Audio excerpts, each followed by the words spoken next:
आज मैं तुम्हारे हृदय की उस सबसे गहरी, सबसे पीड़ादायक और सबसे पुरानी ग्रंथि को खोलने आया हूं, जो तुम्हें दिन रात भीतर ही भीतर काटती रहती है।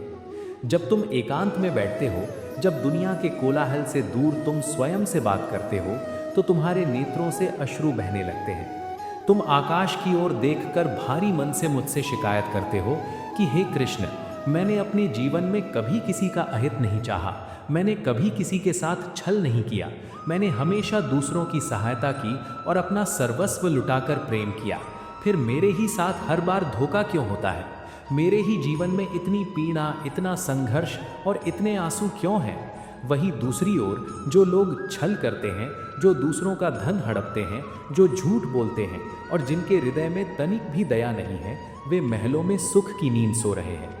उनका जीवन अत्यंत सरल और सफल प्रतीत होता है। तुम पूछते हो कि हे ईश्वर, तुम्हारा ये कैसा न्याय है कि इस संसार में अच्छे लोगों के साथ ही हमेशा बुरा क्यों होता है? आज अपनी आत्मा के सारे कपाट खोल दो और मेरे इस परम सत्य को अपने रोम रोम में उतर जाने दो। ये सत्य तुम्हारे जीवन को देखने की पूरी दृष्टि को सदा के लिए बदल देगा। सबसे पहले तो तुम्हें अपने इस अज्ञान को नष्ट करना होगा कि तुम जिसे बुरा कहते हो वो वास्तव में है क्या। तुम किसे बुरा मानते हो? धन का छिन जाना, किसी स्वार्थी व्यक्ति का तुम्हें छोड़कर चला जाना, व्यापार में हानि होना या समाज के कुछ अज्ञानी लोगों द्वारा तुम्हारा अपमान किया जाना। हे मानव, तुम इन नश्वर और क्षणभंगुर सांसारिक वस्तुओं के खोने को अपने साथ हुआ सबसे बड़ा अन्याय मान बैठे हो। तुम सोचते हो कि भौतिक सुखों का मिलना ईश्वर की कृपा है और भौतिक सुखों का छिन जाना ईश्वर का दंड है। ये तुम्हारी अत्यंत संकुचित और सांसारिक बुद्धि का भ्रम है। मेरी दृष्टि में बुरा वो नहीं है जब तुम्हारी तिजोरी खाली हो जाती है या जब कोई तुम्हें धोखा दे देता है। मेरे विधान में सबसे बुरा तो उस दिन होता है जिस दिन तुम्हारे भीतर का धर्म मर जाता है, जिस दिन तुम्हारे भीतर की करुणा सूख जाती है और जिस दिन तुम सत्य के मार्ग को छोड़कर असत्य और छल के मार्ग पर अपना कदम रख देते हो। जो व्यक्ति महलों में बैठा है, छल से धन कमा रहा है और दूसरों को रुलाकर स्वयं हंस रहा है, तुम उसे सुखी मान रहे हो। तुम उसके बाहरी आभूषणों और उसके बैंक के खातों को देखकर उसके भाग्य की प्रशंसा कर रहे हो। किंतु हे अज्ञानी, क्या तुमने कभी उसके भीतर झांक कर देखा है? उसके भीतर एक भयंकर अंधकार है, एक निरंतर जलने वाली ऐसी ईर्ष्या और असुरक्षा की अग्नि है जो उसे रात को शांति से सोने नहीं देती। वो व्यक्ति साक्षात मृत्यु के मुख में बैठकर झूठी मुस्कान का अभिनय कर रहा है। प्रकृति उसे सुख नहीं दे रही है, प्रकृति तो केवल उसे वो लंबी रस्सी दे रही है जिससे वो अपने पतन के सबसे गहरे गर्त में गिरने वाला है। वो अपने पूर्व जन्मों के पुण्यों का बैंक बैलेंस बहुत तेजी से खाली कर रहा है और जब वो पुण्य समाप्त हो जाएगा तो उसका वो भयंकर पतन होगा जहां कोई उसके आंसुओं को पोंछने वाला नहीं बचेगा।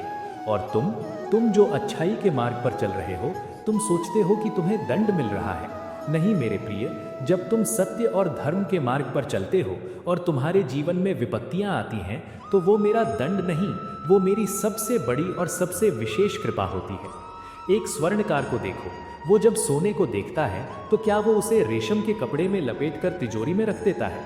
नहीं, वो उस सोने को धधकती हुई भट्ठी में डालता है, पिघलाता है, फिर उसे हथौड़े से अत्यंत निर्दयता से पीटता है। क्या वो स्वर्णकार उस सोने के साथ शत्रुता निकाल रहा है? क्या वो सोने के साथ कुछ बुरा कर रहा है?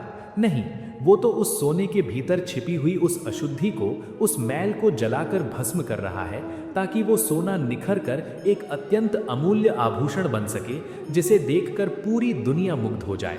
वहीं जो साधारण पत्थर रास्ते पर पड़ा होता है, स्वर्णकार उसे हथौड़े से नहीं पीटता, वो पत्थर अपनी जगह पर आराम से पड़ा रहता है और अंततः लोगों के पैरों तले रौंदा जाता है। तुम्हारा जीवन उस शुद्ध सोने के समान है। तुम्हारे भीतर एक अत्यंत महान और ईश्वरीय चेतना छिपी हुई है, किंतु जन्म जन्मांतरों के कारण तुम्हारे भीतर कुछ अहंकार, कुछ मोह और कुछ अज्ञान का मैल जमा हो गया है। जब मैं तुम्हारे जीवन में पीड़ा, असफलता और धोखे की भट्ठी प्रज्वलित करता हूँ, तो मैं तुम्हें नष्ट करने के लिए नहीं, बल्कि तुम्हारे भीतर के उस अज्ञान को नष्ट करने के लिए करता हूँ। जो लोग तुम्हें धोखा देते हैं, वो वास्तव में तुम्हारे भीतर बैठे उस मोह और उस झूठे विश्वास को तोड़ रहे होते हैं जो तुम्हें मुझसे दूर कर रहा था। तुम जिस व्यक्ति को अपना संसार मान लेते हो और साक्षात मुझे भूल जाते हो, मैं उसी व्यक्ति के हाथों तुम्हारा हृदय तोड़वाता हूँ, ताकि तुम्हें ये स्मरण हो सके कि इस नश्वर संसार में तुम्हारा कोई नहीं है और तुम्हारा एकमात्र शाश्वत सखा केवल मैं हूँ। मेरी ये पीड़ा तुम्हें रुलाने के लिए नहीं, बल्कि इस संसार की मायावी निद्रा से जगाने के लिए आती है। एक और परम सत्य को समझो, तुम जिसे अपनी अच्छाई कहते हो वो कई बार तुम्हारी अच्छाई नहीं बल्कि तुम्हारी दुर्बलता होती है। तुम समाज के भय से, लोगों के क्या कहेंगे इस विचार से, या किसी के छोड़ जाने के डर से हाँ में हाँ मिलाते हो। तुम अन्याय सहते हो, तुम अपना शोषण होने देते हो और फिर उसे अपना त्याग और अपनी महानता का नाम दे देते हो। हे मानव, दुर्बल होना और अच्छा होना, इन दोनों में आकाश और पाताल का अंतर है। जो अच्छाई अन्याय का विरोध करना नहीं जानती, जो अच्छाई असत्य के सामने सिर झुका लेती है, वो अच्छाई नहीं, वो कायरता है। और प्रकृति हमेशा कायरों को दंड देती है। तुम्हें केवल अच्छा नहीं बनना है, तुम्हें शक्तिशाली और ज्ञानी भी बनना है। अच्छाई यदि शक्ति और विवेक के बिना हो तो वो हमेशा शोषित होती है। मैंने अर्जुन को कुरुक्षेत्र में केवल अच्छा बनकर हाथ जोड़ने का उपदेश नहीं दिया था, मैंने उसे अस्त्र उठाने और अन्याय के विरुद्ध युद्ध करने का उपदेश दिया था। जब तुम अपनी दुर्बलता को अच्छाई मान लेते हो और लोग तुम्हारा लाभ उठाते हैं, तो तुम प्रकृति को दोष देते हो। प्रकृति को दोष मत दो, अपनी उस कायरता को पहचानो और अपने भीतर एक ऐसे शक्तिशाली और निडर व्यक्तित्व का निर्माण करो जिसे कोई ठग ना सके। संसार में अच्छे लोगों के साथ ही कठोर परीक्षाएं क्यों होती हैं, इसका एक और अत्यंत गूढ़ रहस्य है। एक विद्यालय में जो सबसे चतुर और सबसे होनहार विद्यार्थी होता है, शिक्षक हमेशा उसी को सबसे कठिन प्रश्न हल करने के लिए देता है। शिक्षक एक कमजोर विद्यार्थी को कभी कठिन प्रश्न नहीं देता, क्योंकि वो जानता है कि वो उसे हल नहीं कर पाएगा। इसी प्रकार ये पूरा ब्रह्मांड मेरा एक विशाल विद्यालय है और तुम मेरे विद्यार्थी हो। जो आत्माएं अत्यंत कमजोर हैं, जो सत्य के मार्ग की पीड़ा सहने के योग्य नहीं है, मैं उन्हें सांसारिक सुखों के खिलौने देकर खेलने के लिए छोड़ देता हूँ। वे धन, पद और झूठी प्रतिष्ठा के खिलौनों से खेलते रहते हैं और सोचते हैं कि वे बहुत सुखी हैं। किंतु तुम जो धर्म के मार्ग पर चल रहे हो, तुम मेरे सबसे होनहार और सबसे शक्तिशाली योद्धा हो। मैं जानता हूं कि तुम्हारे कंधे इतने मजबूत हैं कि तुम इस संसार के सबसे भयंकर प्रहारों को भी सह सकते हो। इसलिए मैं तुम्हारे जीवन में सबसे कठिन परीक्षाएं भेजता हूँ। मैं देखना चाहता हूँ कि क्या संसार का कोई धोखा, कोई प्रलोभन या कोई पीड़ा तुम्हें तुम्हारे धर्म के मार्ग से डिगा सकती है। जब तुम हर पीड़ा को सहकर, हर अपमान का विष पीकर भी अपने मार्ग से नहीं हटते और मुस्कुराकर कहते हो कि हे कृष्ण, तुम्हारी जो इच्छा हो वो करो, मैं सत्य का मार्ग नहीं छोड़ूंगा, तो विश्वास मानो, इस क्षण ये पूरा ब्रह्मांड और साक्षात मैं तुम्हारे उस धैर्य के समक्ष नतमस्तक हो जाते हैं। तुम्हारी वो परीक्षा तुम्हें साधारण मनुष्य से उठाकर महापुरुष और फिर महापुरुष से साक्षात ईश्वर के स्तर पर स्थापित कर देती है। क्या तुमने मेरे जीवन पर विचार किया है? मैं जो तीनों लोकों का स्वामी हूँ, जिसके केवल संकल्प मात्र से ये पूरी सृष्टि उत्पन्न और नष्ट होती है, क्या मेरे जीवन में सब कुछ अच्छा हुआ? मेरा जन्म एक अत्यंत अंधकारमयी और कठोर कारागार में हुआ। जन्म लेते ही मुझे मेरे सगे माता पिता से दूर कर दिया गया। जब मैं छोटा सा बालक था, तब से ही मेरे वध के लिए अत्यंत भयंकर और क्रूर राक्षसों को भेजा गया। मुझे अपने प्राणों से प्रिय वृंदावन और राधा को हमेशा के लिए छोड़ना पड़ा। मेरे ही सामने मेरे पूरे यदुवंश का आपस में लड़कर विनाश हो गया। यदि इस संसार में अच्छे लोगों के साथ हमेशा अच्छा ही होना चाहिए था, तो क्या मुझसे अधिक अच्छा कोई था? क्या मेरे जीवन में एक भी दिन विश्राम का था? नहीं, मैंने ये सब पीड़ाएं स्वयं चुनी। मैंने अपने जीवन के हर एक क्षण में संघर्ष को स्वीकार किया।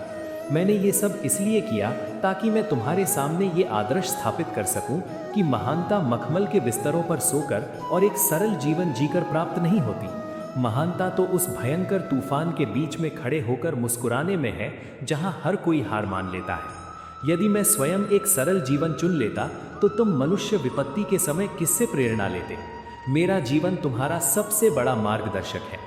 जब तुम्हारे जीवन में पीड़ा आए, तो मेरे उस संघर्ष को स्मरण कर लेना और ये जान लेना कि जिस मार्ग पर तुम आज चल रहे हो, उसी मार्ग पर तुम्हारे कृष्ण के चरण भी पड़े हैं। इसलिए हे अर्जुन रूपी मानव, अब अपने मन से इस झूठे शिकायत के भाव को सदा के लिए निकाल फेंकना। अपने आंसुओं को पोंछो और अपनी दृष्टि को उस पारलौकिक सत्य की ओर उठाओ। जो लोग तुम्हारे साथ बुरा कर रहे हैं, उन पर क्रोध मत करो, उन पर करुणा करो, क्योंकि वे अपने ही विनाश का मार्ग तैयार कर रहे हैं। तुम अपना कर्म पूरी पवित्रता और पूर्ण निष्ठा के साथ करते रहो। जब तुम किसी की सहायता करो तो बदले में धन्यवाद की या प्रतिफल की तनिक भी अपेक्षा मत रखना।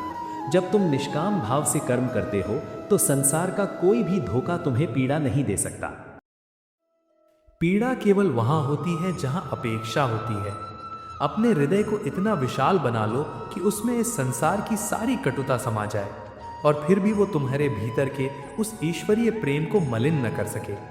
तुम इस पृथ्वी पर सुख भोगने नहीं आए हो, तुम तो अपनी आत्मा को उस परम शुद्ध अवस्था तक पहुंचाने आए हो जहां से जन्म और मृत्यु का ये सारा चक्र सदा के लिए समाप्त हो जाता है। तुम्हारे मार्ग में आने वाले ये सारे दुख तुम्हारी तपस्या के सोपान हैं। इन सोपानों पर अपने दृढ़ कदम रखो और बिना किसी भय और बिना किसी संशय के निरंतर ऊपर की ओर बढ़ते रहो।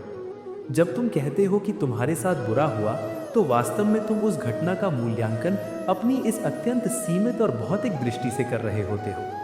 तुम्हारी दृष्टि केवल आज तक, कल तक या अधिक से अधिक इस जीवन के कुछ वर्षों तक ही देख पाती है। किंतु मैं जो काल हूँ, जो भूत भविष्य और वर्तमान का एकमात्र ज्ञाता हूँ, मेरी दृष्टि तुम्हारे जन्म जन्मांतरों की यात्रा पर होती है। तुम उस छोटे से अबोध बालक के समान हो जो आग की सुंदर और चमकती हुई लपटों को खिलौना समझकर पकड़ने के लिए दौड़ता है। जब उसकी माता उसे बलपूर्वक पीछे खींच लेती है और उस आग से दूर कर देती है तो वो बालक जोर जोर से रोने लगता है। उसे लगता है कि उसकी माता ने उसके साथ बहुत बुरा किया, उसने उसका सबसे सुंदर खिलौना छीन लिया। किंतु क्या उस माता ने बुरा किया? नहीं, उसने उस बालक को भस्म होने से बचा लिया। तुम्हारे जीवन में भी ठीक ऐसा ही होता है। तुम अपने मोह और अज्ञान के कारण ऐसे संबंधों, ऐसे स्वार्थी लोगों और ऐसी परिस्थितियों को अपना सर्वस्व मान बैठते हो जो भविष्य में तुम्हारे पतन, तुम्हारे भयंकर अपमान और तुम्हारी आत्मा के विनाश का कारण बनने वाले होते हैं। जब मैं देखता हूँ कि मेरा ये अत्यंत प्रिय और अच्छा भक्त एक ऐसे विषैले मार्ग पर जा रहा है जहाँ अंततः वो पूरी तरह नष्ट हो जाएगा, तो मैं साक्षात काल बनकर उसके जीवन में हस्तक्षेप करता हूँ। मैं उन स्वार्थी लोगों को तुम्हारे जीवन से दूर कर देता हूँ। मैं तुम्हारी उन योजनाओं को विफल कर देता हूँ जो तुम्हें मुझसे और तुम्हारे सत्य से दूर ले जा रही थी। उस समय तुम्हारा हृदय टूटता है, तुम विलाप करते हो, तुम मुझे निष्ठुर कहते हो और समाज से कहते हो कि तुम्हारे जैसी अच्छी आत्मा के साथ ईश्वर ने इतना बड़ा अन्याय क्यों किया।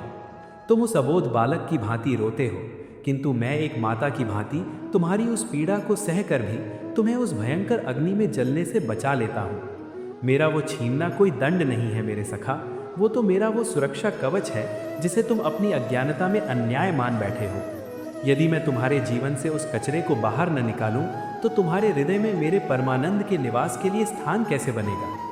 संसार के इस मायावी रंगमंच पर जब तुम दुष्ट और छली लोगों को सुख भोगते हुए देखते हो और स्वयं को पीड़ा में पाते हो तो तुम्हारे मन में मेरे न्याय के प्रति जो संशय उत्पन्न होता है, आज उसे सदा के लिए जड़ से उखाड़ फेंको। कर्म का विधान अत्यंत सूक्ष्म, गहन और अटल है। जो व्यक्ति आज दूसरों को रुलाकर, बेईमानी करके महलों में सुख की नींद सो रहा है, वो वास्तव में कोई सुख नहीं भोग रहा।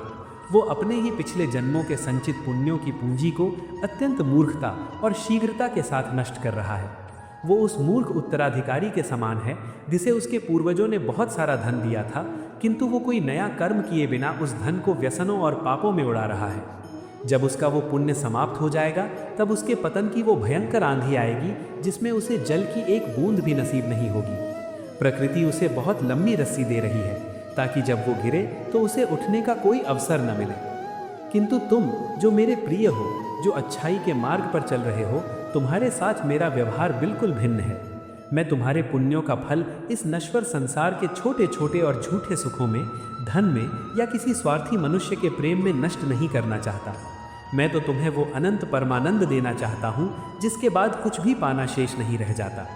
तुम्हारे पिछले जन्मों के जो भी थोड़े बहुत पाप या अशुद्धियाँ शेष रह गई हैं, मैं तुम्हारे जीवन में पीड़ा और संघर्ष भेजकर उन्हें अत्यंत शीघ्रता से भस्म कर रहा हूँ। मैं तुम्हारे कर्मों का सारा हिसाब इसी जीवन में, इसी क्षण चुकता कर रहा हूँ, ताकि जब तुम इस शरीर को त्यागो तो तुम्हें दोबारा इस आंसुओं से भरी दुनिया में जन्म न लेना पड़े। तुम्हारी ये पीड़ा तुम्हारे मोक्ष की वो तीव्र प्रक्रिया है जिसे अज्ञानी संसार बुरा भाग्य कहता है, किंतु जो ज्ञानी है वे मेरी इस पीड़ा को मेरा सबसे बड़ा आशीर्वाद मानकर माथे से लगाते हैं। वे जानते हैं कि जब कृष्ण किसी के पापों का घड़ा इसी जन्म में फोड़ रहा है तो इसका अर्थ है कि वो उसे सीधे अपने वैकुंठ में बुलाने की तैयारी कर रहा है। तुम्हारी पीड़ा का एक और अत्यंत मुख्य कारण तुम्हारा अपना ही वो भ्रम है जिसे तुम अच्छाई कहते हो। तुम अपने आप से ये प्रश्न करो कि जब तुमने किसी के साथ अच्छा व्यवहार किया, जब तुमने किसी की सहायता की, जब तुमने किसी को अपना निस्वार्थ प्रेम दिया, तो क्या तुम्हारे मन के किसी गहरे कोने में ये अपेक्षा नहीं थी कि वो व्यक्ति भी तुम्हारे साथ वैसा ही व्यवहार करेगा? क्या तुम ये नहीं चाहते थे कि वो समाज में तुम्हारी प्रशंसा करे, तुम्हारे एहसानों को माने और आवश्यकता पड़ने पर तुम्हारे काम आए? हे मानव, सत्य को स्वीकार करने का साहस जुटाओ। यदि तुम्हारे भीतर रत्ती भर भी ये अपेक्षा थी तो तुमने कोई अच्छाई नहीं की, तुमने कोई धर्म नहीं किया, तुमने तो केवल एक व्यापार किया। तुमने अपनी भावनाएं दी और बदले में वफादारी और प्रेम खरीदना चाहा। और इस संसार का नियम है कि व्यापार में हमेशा लाभ नहीं होता, व्यापार में घाटा भी होता है। जब सामने वाले ने तुम्हारी अपेक्षा के अनुसार मूल्य नहीं चुकाया तो तुम एक क्रोधित व्यापारी के समान रोने लगे कि तुम्हारे साथ धोखा हुआ है। सच्ची अच्छाई तो वो है जहां तुम कुछ भी वापस पाने की लालसा ही नहीं रखते। जब एक नदी अपनी प्यास बुझाने के लिए जल नहीं पीती, जब एक वृक्ष अपने ही मीठे फल नहीं खाता, तो तुम क्यों अपने किए गए कर्मों का फल संसार से मांग रहे हो? जब तुम बिना किसी शर्त के, बिना किसी स्वार्थ के, केवल अपने स्वभाव और अपने धर्म के कारण लोगों की भलाई करते हो तो उसे निष्काम कर्म कहते हैं। और जो व्यक्ति निष्काम कर्म करता है उसे इस ब्रह्मांड का कोई भी व्यक्ति, कोई भी धोखा कभी पीड़ा नहीं दे सकता। पीड़ा हमेशा अपेक्षा के टूटने से होती है। जब तुम्हारी कोई अपेक्षा ही नहीं है, जब तुमने जो दिया वो साक्षात मुझे अर्पित कर दिया, तो सामने वाला तुम्हें क्या धोखा देगा? सामने वाला यदि कृतज्ञ निकलता है तो वो अपना पाप बढ़ा रहा है। तुम्हारी अच्छाई तो मेरे पास तुम्हारे पुण्यों के खाते में सुरक्षित जमा हो गई। इसलिए अपनी अच्छाई को अपेक्षाओं के विष से मुक्त करो। अच्छा बनो, किंतु इस संसार से उसका कोई प्रमाण पत्र या कोई पुरस्कार मत मांगो। तुम्हारी अच्छाई का पुरस्कार ये संसार देने के योग्य ही नहीं है। उसका पुरस्कार मैं स्वयं दूंगा, और ऐसा दूंगा जिसे काल भी नहीं मिटा सकेगा। प्रकृति के एक अत्यंत सुंदर और स्पष्ट उदाहरण को देखो। जब तुम किसी वन में जाते हो तो तुम किस वृक्ष पर पत्थर मारते हो? क्या तुम उस सूखे, कंटीले और बंजर वृक्ष पर पत्थर मारते हो? नहीं, तुम उस वृक्ष पर पत्थर मारते हो जो मीठे और रसीले आमों से लदा हुआ है, जिसकी डालियां फलों के भार से नीचे झुकी हुई हैं। संसार के लोग उसी मीठे वृक्ष पर सबसे अधिक प्रहार करते हैं, किंतु क्या वो वृक्ष उन प्रहारों से क्रोधित होकर लोगों को पत्थर वापस मारता है? क्या वो मीठे फल देना बंद कर देता है? नहीं, वो वृक्ष पत्थरों की चोट सहकर भी लोगों की झोली में अपने मीठे फल ही गिराता है, क्योंकि वो अपना धर्म नहीं भूलता। तुम्हारे जीवन में भी जब तुम अच्छाई के, सत्य के और प्रेम के फलों से लदे होते हो तो ये स्वार्थी और अज्ञानी समाज तुम पर ही सबसे अधिक प्रहार करेगा। वे तुम्हारे धैर्य की परीक्षा लेंगे, वे तुम्हारा अपमान करेंगे और वे तुम्हारा लाभ उठाएंगे। ये संसार की नियति है, किंतु तुम्हें उस मीठे वृक्ष के समान बनना है। समाज के प्रहारों से घबराकर अपनी अच्छाई के फल देना बंद मत करो। यदि तुमने लोगों के दुर्व्यवहार के कारण स्वयं को कठोर बना लिया, अपनी करुणा को मार डाला और तुम भी उनके जैसे ही छली बन गए, तो उन दुष्टों की विजय हो जाएगी और तुम्हारी अच्छाई की हार हो जाएगी। तुम्हें अपनी अच्छाई को बचाना है, न कि उसे समाज के डर से मार डालना है। किंतु इसका ये अर्थ कदापि नहीं है कि तुम लोगों को अपना शोषण करने दो। मैं बार बार ये स्पष्ट करता हूँ कि अच्छाई और कायरता में भेद करना सीखो। तुम्हें उस सर्प के समान बनना है जिसने किसी अकारण को डसना छोड़ दिया है, किंतु उसने अपनी फुफकार नहीं छोड़ी है। यदि कोई तुम्हारे धर्म पर, तुम्हारे आत्मसम्मान पर और तुम्हारी मर्यादा पर प्रहार करता है, तो वहाँ मौन रहना और अत्याचार सहना तुम्हारी अच्छाई नहीं, बल्कि तुम्हारा सबसे बड़ा पाप है। जहाँ दुष्टता अपनी सीमाएं लांघ जाए, वहाँ तुम्हें परशुराम की भांति अपने भीतर के उस प्रचंड तेज को भी जागृत करना होगा जो अन्याय को भस्म कर सके। तुम्हारा हृदय कमल के समान कोमल होना चाहिए, किंतु तुम्हारा संकल्प वज्र के समान कठोर होना चाहिए। जो अच्छाई अपनी रक्षा स्वयं नहीं कर सकती, वो अच्छाई समाज में कभी स्थापित नहीं हो सकती। इसलिए अपनी करुणा को अपनी शक्ति बनाओ, अपनी दुर्बलता नहीं। जब तुम शक्तिशाली होकर क्षमा करते हो, तभी तुम्हारी उस क्षमा का कोई मूल्य होता है। एक दुर्बल और असहाय व्यक्ति की क्षमा केवल उसकी विवशता होती है, उसमें कोई महानता नहीं होती। अपने भीतर के इस विलाप को अब सदा के लिए शांत कर दो। अपने मस्तक को ऊंचा उठाओ और ये स्वीकार करो कि तुम कोई साधारण मिट्टी के पुतले नहीं हो जिसे लोगों के धोखे और परिस्थितियां तोड़ दें। तुम मेरे उस अजेय परब्रह्म के अंश हो जिसे तपाने के लिए ही मैंने इस संसार की भट्ठी में डाला है। जब तुम्हारे साथ कुछ ऐसा हो जिसे संसार बुरा कहता है, तो एक गहरी श्वास लो, आकाश की ओर देखकर मुस्कुराओ और कहो कि हे माधव, तुम्हारी ये परीक्षा मुझे स्वीकार है। तुम जानते हो कि तुम मेरे उस ईश्वरीय विधान का एक अत्यंत शक्तिशाली मोहरा हो जिसे तुम विजय के लिए तैयार कर रहे हो। अपने मन को इस संसार के छोटे छोटे लाभ और हानि से ऊपर उठाओ। ये मृत्यु लोक तुम्हारा स्थायी घर नहीं है, ये तो केवल एक कर्म भूमि है जहाँ तुम्हें अपना श्रेष्ठ अभिनय करना है और फिर अपने वास्तविक घर मेरी चेतना में लौटाना है।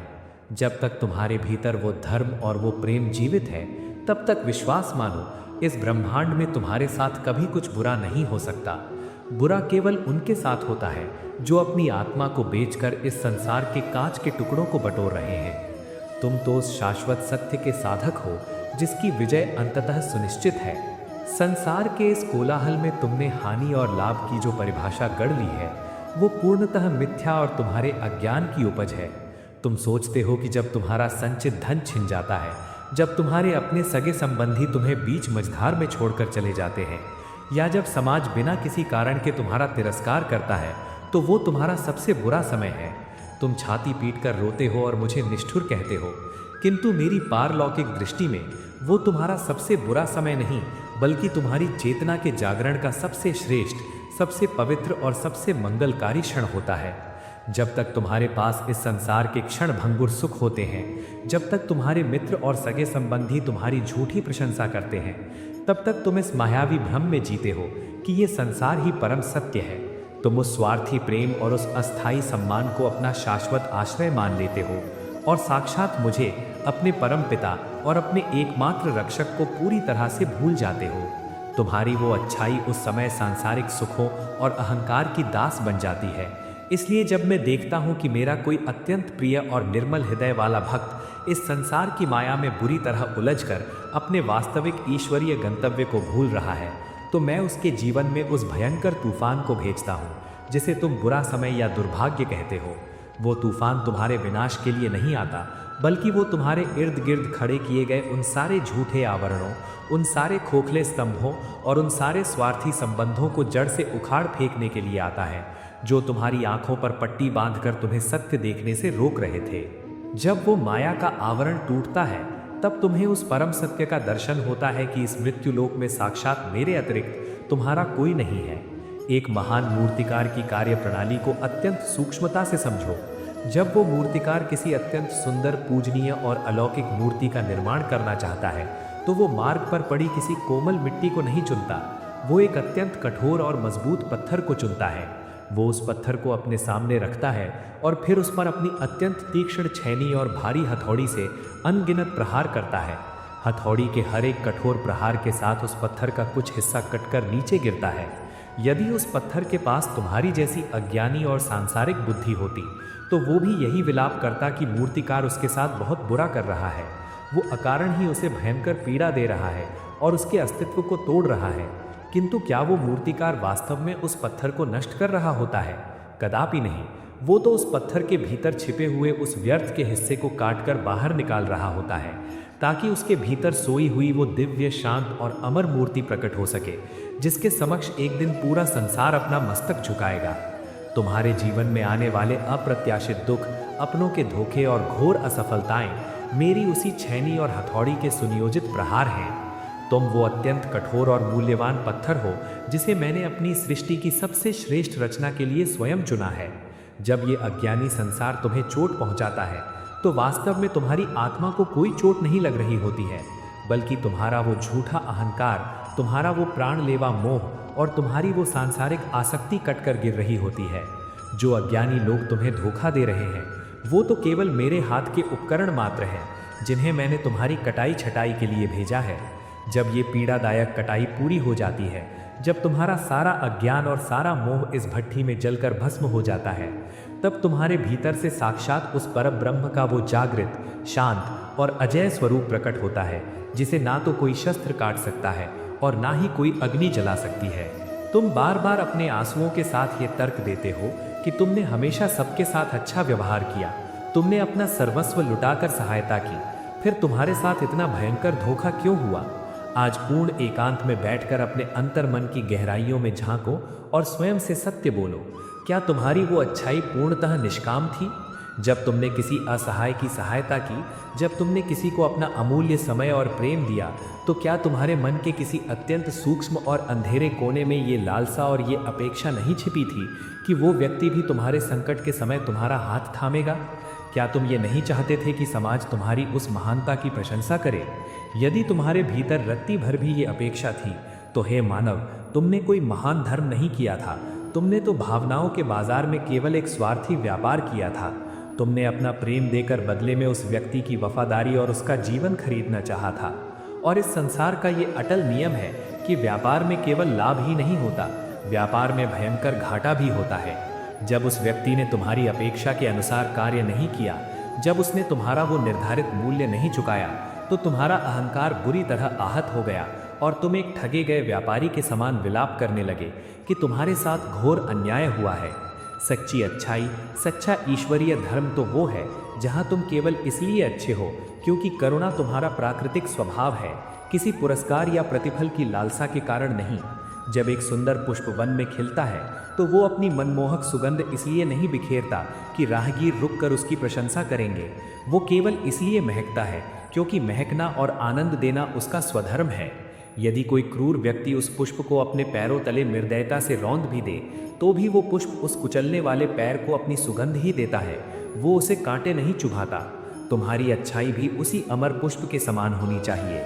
यदि ये स्वार्थी संसार तुम्हें कुचल भी दे, तो तुम्हारे भीतर से केवल करुणा, शांति और क्षमा ही प्रवाहित होनी चाहिए। जब तुम्हारी अच्छाई अपेक्षाओं के इस विष से पूरी तरह से मुक्त हो जाती है, तो विश्वास मानो, इस संसार का कोई भी धोखा या कोई भी प्रहार तुम्हें रत्ती भर भी पीड़ा नहीं दे सकता।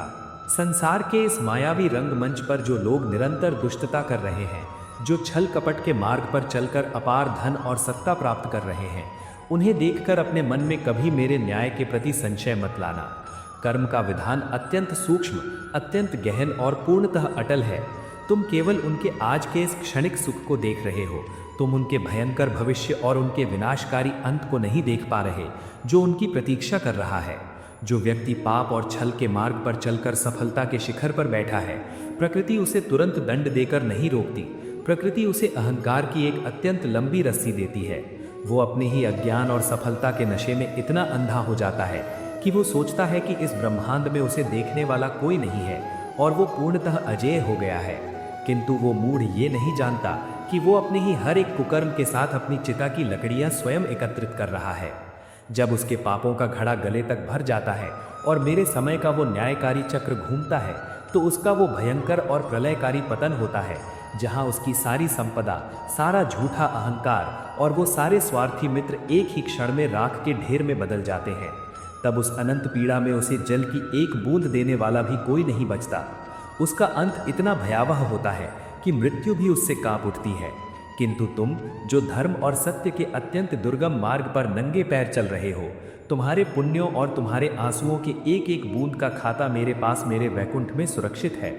तुम्हारे मार्ग में जो भी कांटे आ रहे हैं, जो भी अपमान तुम्हें सहने पड़ रहे हैं, वे केवल तुम्हारी आत्मा को उस परम शुद्ध और पारलौकिक अवस्था तक पहुंचाने की प्रक्रिया है, जहां से जन्म और मृत्यु का ये सारा पीड़ादायक चक्र सदा के लिए समाप्त हो जाता है। तुम्हारा ये सांसारिक दुख एक अत्यंत छोटी और क्षणिक अवधि का है। ये केवल एक रात का अंधकार है, किंतु तुम्हारी वो ईश्वरीय विजय और तुम्हारा वो परमानंद शाश्वत, अमर और अनंत है। तुम्हें इस परम रहस्य का भी ज्ञान होना चाहिए कि जिस जागृत आत्मा ने इसी जन्म में मोक्ष प्राप्त करने का और मेरे परमानंद में विलीन होने का दृढ़ संकल्प ले लिया होता है, उसके जीवन में साधारण और सांसारिक मनुष्यों से करोड़ों गुना अधिक पीड़ा, संघर्ष और अपमान आते हैं। जब तुम अपनी भक्ति और अपनी निष्काम कर्म योग साधना के बल पर मेरे अत्यंत निकट आने रखते हो, तो मैं तुम्हारे पिछले जन्मों के सारे बचे हुए कर्म फलों को, तुम्हारे सारे संचित पापों के हिसाब को इसी जन्म में अत्यंत शीघ्रता और कठोरता से चुका देता हूँ।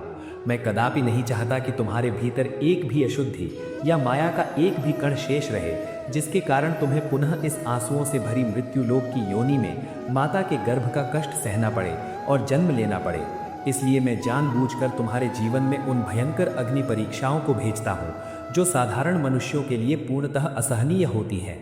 ये अज्ञानी समाज तुम्हारी उस दुर्दशा को देखकर इसे तुम्हारा दुर्भाग्य कहता है। वे तुम्हारा उपहास उड़ाते हुए कहते हैं कि देखो, ये दिन रात ईश्वर का नाम जपता था, ये कितना धर्म कर्म करता था, फिर भी इसका जीवन पूरी तरह नष्ट हो गया। ईश्वर ने इसे कुछ नहीं दिया। किंतु वे अंधे लोग मेरी उस परम करुणा और उस अलौकिक प्रेम को नहीं समझ पाते जो मैं तुम्हारे ऊपर निरंतर बरसा रहा हूँ। मैं तुम्हें इस नश्वर संसार के 2 कौड़ी के झूठे सुख, वो मिट्टी का धन और वो खोखली प्रतिष्ठा नहीं देना चाहता जो कल छिन जाएगी। मैं तो तुम्हें अपना वो परम धाम, वो वैकुंठ देना चाहता हूँ जहाँ ना कोई शोक है, न कोई रोग है, न कोई मृत्यु है और न ही किसी अपने का बिछड़ना है। तुम्हारी ये भयंकर पीड़ा वास्तव में तुम्हारी सबसे बड़ी तपस्या है और इस तपस्या का हर एक आंसू जो तुम्हारे नेत्रों से गिरता है वो मेरे श्री चरणों में गिरे हुए एक अत्यंत पवित्र और बहुमूल्य पुष्प के समान है, जिसे मैं स्वयं अपने हाथों से उठाकर अपने हृदय से लगाता हूँ। इसलिए हे मेरे अजेय और वीर सखा, अब अपने भीतर के इस व्यर्थ के विलाप को और इस शिकायत के अज्ञानी भाव को इसी क्षण सदा के लिए शांत कर दो।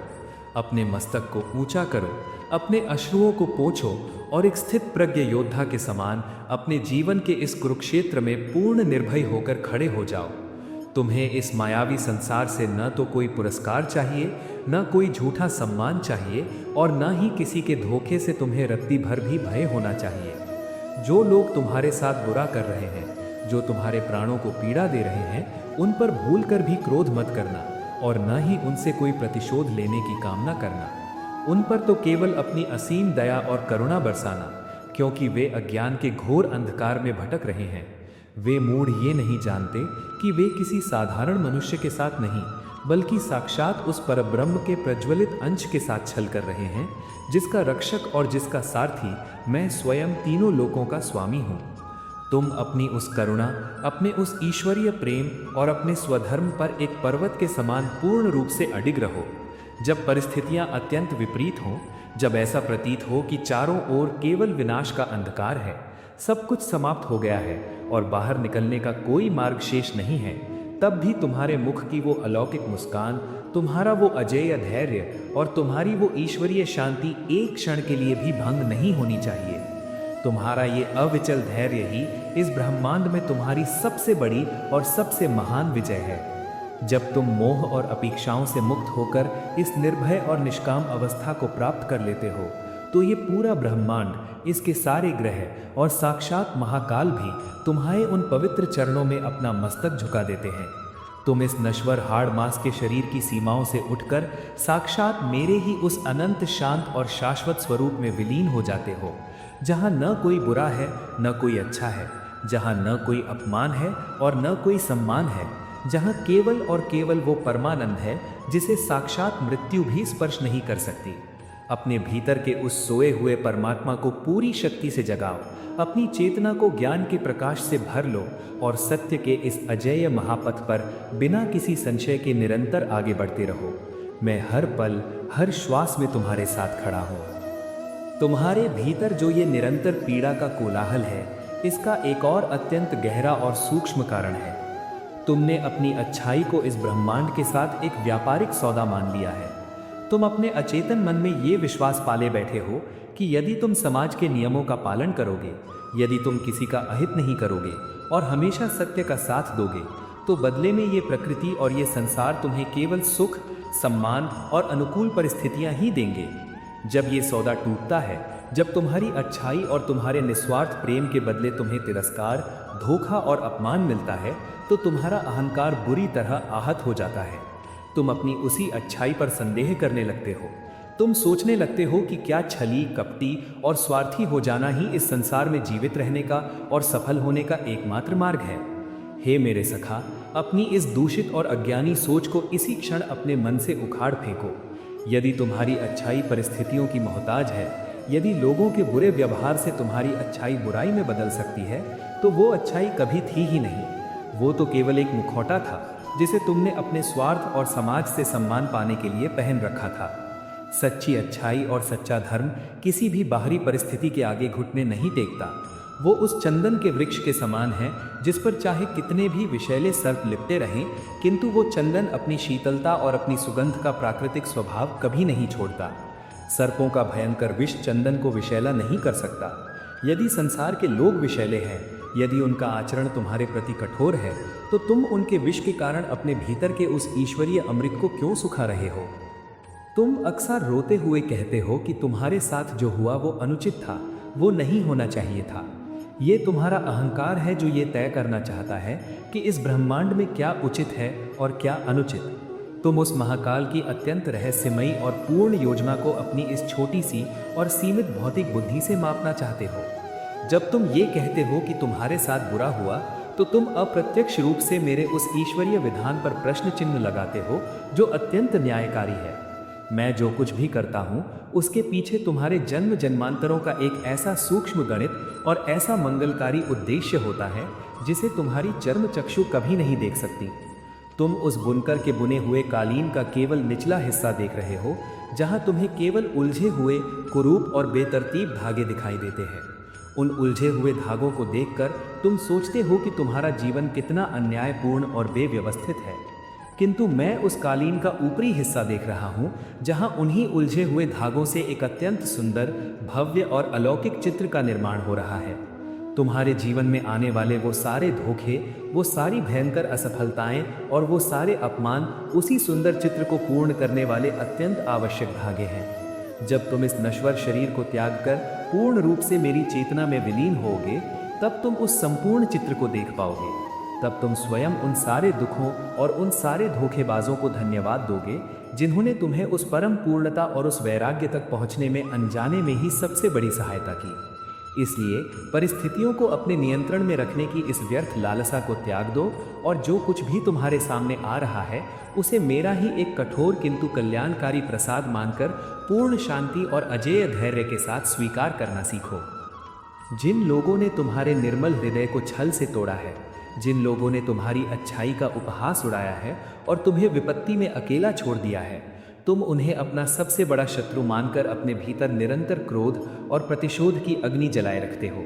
तुम सोचते हो कि जब उनके साथ बुरा होगा, जब वे ईश्वरीय दंड के भागी बनेंगे, केवल तब तुम्हें शांति मिलेगी। हे मानव, ये तुम्हारी कितनी बड़ी अज्ञानता है। जो व्यक्ति किसी दूसरे के विनाश में अपनी शांति खोजता है, उसे इस ब्रह्मांड में कभी स्थायी शांति प्राप्त नहीं हो सकती। प्रतिशोध का भाव उस दहकते हुए कोयले के समान है जिसे तुम किसी और पर फेंकने के लिए अपनी मुट्ठी में कसकर पकड़ कर रखते हो। वो कोयला दूसरे को जलाएगा या नहीं, ये पूर्णतः अनिश्चित है, किंतु वो तुम्हारे ही हाथ और तुम्हारी ही पवित्र आत्मा को सबसे पहले जलाकर भस्म कर देता है। जिन दुष्टों ने तुम्हारे साथ अन्याय किया है, उन्हें उनके कर्मों का फल देने के लिए मेरा वो अजेय और निष्ठुर न्याय चक्र निरंतर घूम रहा है। तुम्हें उनका न्यायाधीश बनने की कोई आवश्यकता नहीं है। तुम्हारा कार्य केवल और केवल उन्हें क्षमा करना है।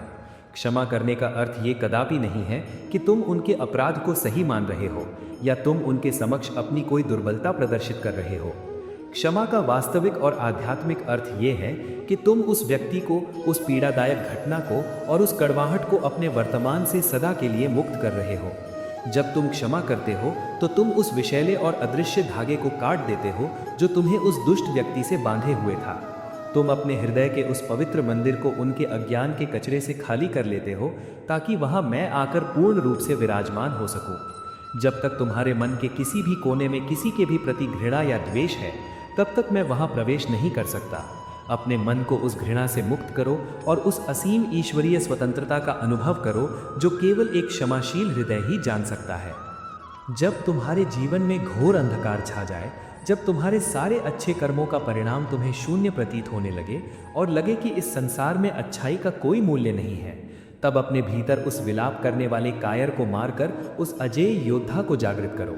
ये मत कहो कि हे ईश्वर, मेरे ही साथ ऐसा क्यों। अपनी दृष्टि को उस अनंत आकाश की ओर उठाओ और पूर्ण आत्मविश्वास के साथ प्रकृति को ललकार कर कहो कि हे महाकाल, मेरी परीक्षा लो। मैं तुम्हारी हर अग्नि में तपने के लिए तैयार हूँ। मैं जानता हूँ कि तुम मुझे तोड़ने के लिए नहीं, बल्कि इस संसार का सबसे शक्तिशाली और सबसे प्रकाशवान अस्त्र बनाने के लिए इस भट्टी में डाल रहे हो। तुम्हारी ये निडरता और तुम्हारी ये स्थित प्रज्ञ अवस्था ही इस ब्रह्मांड में तुम्हारी सबसे बड़ी और महान विजय है। ये मायावी संसार तुम्हें तब तक ही रुला सकता है जब तक तुम रोने के लिए तैयार हो। जिस दिन तुम अपने आंसुओं को पोंछकर और अपनी उस पीड़ा को अपना सबसे बड़ा आभूषण बनाकर सत्य के मार्ग पर मुस्कुराते हुए चलना आरंभ कर दोगे, उस दिन ये संसार तुम्हारे उस अजेय धैर्य के सामने घुटने टेकने के लिए विवश हो जाएगा। तुम्हारी अच्छाई कोई दुर्बलता नहीं है, ये तो वो परम ईश्वरीय शक्ति है जो पूरे ब्रह्मांड को अपने निस्वार्थ प्रेम और अपनी करुणा से जीतने का असीम सामर्थ्य रखती है। अपने उस वास्तविक और विराट स्वरूप को पहचानो। तुम इस नश्वर शरीर और इसके क्षणभंगुर दुखों से बहुत ऊपर हो। तुम वह अविनाशी और शाश्वत आत्मा हो जिस पर न किसी धोखे का कोई प्रभाव पड़ता है और न ही किसी अपमान का कोई दाग लगता है। अपने इस ईश्वरीय सत्य में पूरी तरह स्थिर हो जाओ और पूर्ण निर्भय होकर अपने धर्म के मार्ग पर निरंतर आगे बढ़ते रहो। तुम्हारे अंतर्मन में उठने वाले इस भयंकर तूफान को मैं भली भांति समझ रहा हूँ। जब तुम अपने चारों ओर देखते हो कि छल करने वाले, दूसरों का अधिकार छीनने वाले और सत्य का उपहास उड़ाने वाले लोग सफलता के ऊंचे शिखरों पर बैठे हैं और तुम जो धर्म के मार्ग पर नंगे पैर चल रहे हो, तुम्हारे पैरों में केवल कांटे चुभ रहे हैं, तो तुम्हारा मानव मन विद्रोह कर उठता है। तुम सोचते हो कि क्या मेरी सारी तपस्या, मेरा सारा त्याग और मेरी सारी अच्छाई व्यर्थ है।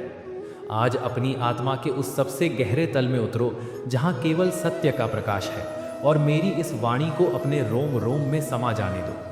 अच्छाई कोई ऐसा वस्त्र नहीं है जिसे तुम समाज से पुरस्कार पाने के लिए पहनते हो, और जब समाज तुम्हें पुरस्कार नहीं देता तो तुम क्रोधित होकर उस वस्त्र को उतार फेंक देते हो। यदि तुम्हारी अच्छाई परिस्थितियों की दास है, यदि लोगों के दुर्व्यवहार से तुम्हारी अच्छाई बुराई में परिवर्तित हो सकती है, तो हे मानव, तुमने कभी अच्छाई को जाना ही नहीं था। वह केवल तुम्हारा एक अहंकार था, एक मुखौटा था जिसे तुमने स्वयं को श्रेष्ठ सिद्ध करने के लिए पहन रखा था। सच्ची अच्छाई और सच्चा धर्म तो आत्मा का वह प्राकृतिक और शाश्वत स्वभाव है जो किसी भी बाहरी आंधी से नहीं बदलता। क्या सूर्य अपना प्रकाश देना बंद कर देता है जब कुछ लोग उसकी किरणों से घृणा करते हैं और अंधेरे कमरों में छिप जाते हैं? क्या एक मीठे जल की नदी अपना प्रवाह रोक देती है जब कोई कृतघ्न व्यक्ति उसके जल में विष घोलने का प्रयास करता है? नहीं, वे अपना धर्म नहीं छोड़ते, क्योंकि प्रकाश देना और जीवन देना उनका स्वभाव है। तुम्हारी अच्छाई भी उसी सूर्य और उसी नदी के समान होनी चाहिए। यदि यह स्वार्थी संसार तुम्हारे प्रेम और तुम्हारी करुणा का मूल्य नहीं समझता, तो इसमें तुम्हारी कोई हानि नहीं है। हानि तो उन अज्ञानियों की है जो अमृत के कलश को ठुकराकर विष के प्याले को गले लगा रहे हैं। तुम अपनी अच्छाई पर कभी संदेह मत करना। जब तुम बिना किसी स्वार्थ के केवल इसलिए अच्छे कर्म करते हो क्योंकि वह तुम्हारा धर्म है, तो तुम्हारा वह कर्म सीधे मेरे वैकुंठ तक पहुंचता है। संसार तुम्हें तुम्हारे अच्छे कर्मों का जो भी मूल्य दे, वह सदा अपर्याप्त ही होगा। तुम्हारी अच्छाई का सच्चा मूल्य यह संसार दे ही नहीं सकता। उसका मूल्य मैं स्वयं चुकाता हूँ, और वह मूल्य है मेरी असीम शांति, मेरा परमानंद और मेरा वह सानिध्य जिसे मृत्यु भी तुमसे नहीं छीन सकती। तुम पूछते हो कि बुरे लोगों के साथ बुरा क्यों नहीं होता। तुम उनके बाहरी सुखों को देखकर ईर्ष्या से भर जाते हो। तुम उनकी ऊंची अट्टालिकाओं को देखकर, उनके बैंक के खातों को देखकर और उनके झूठे सम्मान को देखकर सोचते हो कि प्रकृति उनके साथ न्याय क्यों नहीं कर रही। हे अज्ञानी, तुम केवल उस मृग तृष्णा को देख रहे हो जो दूर से जल जैसी प्रतीत होती है, किंतु निकट जाने पर वहाँ केवल तपती हुई रेत मिलती है। जो व्यक्ति अधर्म के मार्ग पर चलकर धन और सत्ता एकत्र कर रहा है, वह वास्तव में अपने ही पतन की एक अत्यंत भयंकर और गहरी खाई खोद रहा है। प्रकृति उसे सुख नहीं दे रही है। प्रकृति तो उसे उसके अज्ञान के नशे में इतना अंधा कर रही है कि जब वह गिरेगा तो उसे संभलने का कोई अवसर नहीं मिलेगा। तुम उनके महलों को देखते हो, किंतु क्या तुमने कभी उनके मनों के भीतर झांक कर देखा है? वहाँ हर पल भय का, असुरक्षा का और एक दूसरे को काट खाने वाली ईर्ष्या का भयंकर अंधकार छाया रहता है। उन्हें अपने ही लोगों पर विश्वास नहीं होता। वे रात को भी चौंक कर उठ जाते हैं। क्या तुम उस जीवन को सुख कहते हो जहाँ हृदय में शांति का एक कण भी न हो? मेरा न्याय अत्यंत सूक्ष्म और पूर्ण है। मैं किसी को बाहर से दंड नहीं देता। मैं उस अधर्मी के भीतर ही उसके पापों की अग्नि जला देता हूँ जो उसे जीवन भर भीतर ही भीतर भस्म करती रहती है। और तुम जो धर्म के मार्ग पर हो, तुम्हारे जीवन में जो कष्ट हैं वे दंड नहीं हैं, वे तो मेरी वह अग्नि परीक्षा है जो तुम्हारे आत्मा के सारे मैल को जलाकर तुम्हें कुंदन बना रही है। जब तुम अपने अच्छे कर्मों के बदले में संसार से धोखा पाते हो तो तुम्हारा वह मोह टूट जाता है जो तुम्हें इस नश्वर संसार से बांधे हुए था। मैं तुम्हें इस संसार के झूठे सुखों से दूर कर रहा हूँ ताकि तुम उस परम सुख के अधिकारी बन सको। जो लोग तुम्हारे साथ अन्याय कर रहे हैं उन पर प्रतिशोध की ज्वाला मत भड़काओ। प्रतिशोध वह विष है जिसे तुम स्वयं पीते हो और यह आशा करते हो कि मृत्यु सामने वाले की होगी। जिन अज्ञानियों ने तुम्हारा हृदय तोड़ा है उन्हें क्षमा कर दो। क्षमा करना कोई कायरता नहीं है, यह तो इस ब्रह्मांड की सबसे बड़ी शक्ति और सबसे महान शूरवीरता है। जब तुम क्षमा करते हो तो तुम उस व्यक्ति को उसके कर्मों के साथ मेरे न्याय चक्र पर छोड़ आते हो और स्वयं को उस घृणा के कारागार से सदा के लिए मुक्त कर लेते हो। तुम्हारी क्षमा तुम्हारा वह अभेद्य कवच है जिसे संसार का कोई भी छल भेद नहीं सकता। तुम्हें अपने जीवन को एक यज्ञ मानना होगा। यज्ञ में जो कुछ भी डाला जाता है वह भस्म हो जाता है, किंतु उस भस्म होने की प्रक्रिया से जो ऊर्जा और जो पवित्रता उत्पन्न होती है वह पूरे वातावरण को शुद्ध कर देती है। तुम्हारे जीवन के कष्ट, तुम्हारे आंसू और तुम्हारे संघर्ष उसी यज्ञ की आहूतियाँ हैं। जब तुम अपने सारे कर्मों को, अपनी सारी इच्छाओं को और अपनी सारी अच्छाई को मेरे श्री चरणों में अर्पित कर देते हो तो तुम्हारा जीवन एक परम निष्काम कर्म योग बन जाता है। निष्काम का अर्थ ही यह है कि तुम कर्म तो पूरी शक्ति और पूरी निष्ठा से करोगे, किंतु उसके परिणाम की रत्ती भर भी चिंता नहीं करोगे। यदि परिणाम तुम्हारे अनुकूल हो तो भी तुम शांत रहोगे और यदि प्रतिकूल हो तो भी तुम मुस्कुराकर उसे मेरा प्रसाद मान लोगे। जब तुम्हारे भीतर यह स्थित प्रज्ञ अवस्था जागृत हो जाती है तो यह मायावी संसार तुम्हें कभी नहीं ठग सकता। तुम कमल के उस पत्ते के समान हो जाते हो जो कीचड़ और जल के मध्य रहता है, किंतु उस पर कीचड़ का एक छोटा सा दाग भी नहीं लगता। तुम समाज में रहते हो, तुम व्यापार करते हो, तुम सारे संबंध निभाते हो, किंतु तुम्हारा हृदय केवल और केवल मेरे निवास के लिए पूर्ण रूप से रिक्त और अत्यंत पवित्र रहता है। इसलिए हे अर्जुन, अब इस अज्ञान के विलाप और इस शिकायत के भाव को इसी क्षण सदा के लिए शांत कर दो। अपने मस्तक को ऊंचा करो और यह स्वीकार करो कि तुम कोई साधारण मिट्टी के पुतले नहीं हो जिसे लोगों के धोखे और परिस्थितियां तोड़ दें। तुम मेरे उस अजेय पर ब्रह्म के अंश हो जिसे तपाने के लिए ही मैंने इस संसार की भट्टी में डाला है। जब तुम्हारे साथ कुछ ऐसा हो जिसे संसार बुरा कहता है तो एक गहरी सांस लो, आकाश की ओर देखकर मुस्कुराओ और कहो कि हे माधव, तेरी यह परीक्षा मुझे स्वीकार है। तुम जानते हो कि तुम मेरे उस ईश्वरीय विधान का एक अत्यंत शक्तिशाली योद्धा हो जिसे तुम अपनी सबसे बड़ी विजय के लिए तैयार कर रहे हो। अपने मन को इस संसार के छोटे छोटे लाभ और हानि से ऊपर उठाओ। यह मृत्यु लोक तुम्हारा स्थायी घर नहीं है, यह तो केवल एक कर्म भूमि है जहाँ तुम्हें अपना श्रेष्ठ अभिनय करना है और फिर अपने वास्तविक घर मेरी चेतना में लौटाना है। जब तक तुम्हारे भीतर वह धर्म और वह निस्वार्थ प्रेम जीवित है तब तक विश्वास मानो इस ब्रह्मांड में तुम्हारे साथ कभी कुछ बुरा नहीं हो सकता। बुरा केवल उनके साथ होता है जो अपनी आत्मा को बेचकर इस संसार के कांच के टुकड़ों को बटोर रहे हैं। तुम तो उस शाश्वत सत्य के साधक हो जिसकी विजय मेरे द्वारा पहले से ही सुनिश्चित कर दी गई है। उठो और अपने इस परम कल्याणकारी मार्ग पर पूर्ण निर्भय होकर आगे बढ़ो। तुम्हारा सारथी मैं स्वयं हूँ और जहाँ मैं हूँ वहाँ केवल विजय और परमानंद है। प्रभु के उपदेश की यह अत्यंत गंभीर, भावपूर्ण और आत्मा के संशयों को भस्म कर देने वाली ज्ञान यात्रा आज यहीं अपनी पूर्णता को प्राप्त होती है। हमने इस ईश्वरीय संवाद में यह भली भांति जान लिया कि जिसे यह अज्ञानी संसार बुरा भाग्य कहता है वह वास्तव में परमात्मा की सबसे बड़ी कृपा और आत्मा के परिष्कार की सबसे महान प्रक्रिया है। अच्छाई कोई व्यापार नहीं है जिसका प्रतिफल इस नश्वर संसार से मांगा जाए। अच्छाई तो वह अमर ज्योति है जो ईश्वर के चरणों तक जाती है। आशा है कि साक्षात भगवान श्री कृष्ण के इस अमर और शाश्वत ज्ञान ने तुम्हारे अशांत और विलाप करते हुए मन को वह असीम शीतलता और शांति प्रदान की होगी जिसे तुमने जीवन भर बाहर खोजा था। आज से अपने हर अच्छे कर्म को अपेक्षाओं की जंजीरों से मुक्त कर दो। यदि संसार तुम्हारे साथ छल करे तो अपनी करुणा को मत मारना, बल्कि अपने संकल्प को और अधिक दृढ़ कर लेना। सदैव स्मरण रखो, जो व्यक्ति बिना किसी स्वार्थ के धर्म के मार्ग पर अडिग रहता है, यह संपूर्ण ब्रह्मांड और साक्षात महाकाल उस शूरवीर के समक्ष अपना मस्तक झुका देते हैं। यदि इस ज्ञान ने तुम्हारी आत्मा को स्पर्श किया है और तुम्हारे भीतर के उस शिकायत करने वाले कायर को मारकर एक अजेय योद्धा को जन्म दिया है, तो इस प्रकाश को केवल अपने तक सीमित मत रखना। इसे उन सभी भटकी हुई और निराश आत्माओं तक अवश्य पहुंचाना जो आज भी यह सोचकर तड़प रही हैं कि उनके साथ अन्याय हुआ है। सदा प्रसन्न रहो, अपने स्वधर्म पर एक पर्वत के समान अडिग रहो और समय के उस पूर्ण न्यायकारी चक्र पर अपना अटूट विश्वास बनाए रखो। सत्य के इस महापथ पर निडर होकर निरंतर चलते रहो। प्रभु के उपदेश सदैव तुम्हारे साथ हैं। जय श्री कृष्ण।